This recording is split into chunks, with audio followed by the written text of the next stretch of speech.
Hey there, in this quick guide, we'll guide you on how to check monitor refresh rate or Hertz. We have also made a video on how to change refresh rate. You can also check it on our channel. Before we begin, don't forget to subscribe and like the video to stay updated with our latest tech tips. Start on your desktop by right-clicking on an empty space and selecting Display Settings.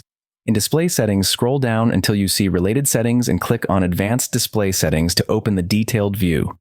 At the top of this section, you'll see a drop-down menu. If you have more than one monitor connected, select the one you'd like to check.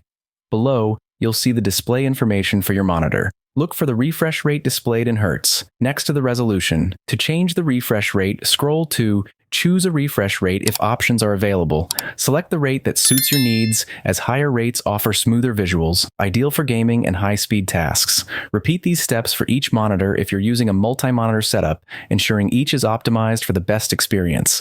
And that's all it takes. With just a few clicks, you can maximize your monitor's performance. Make sure to subscribe for more simple, powerful tech insights. Thanks for watching.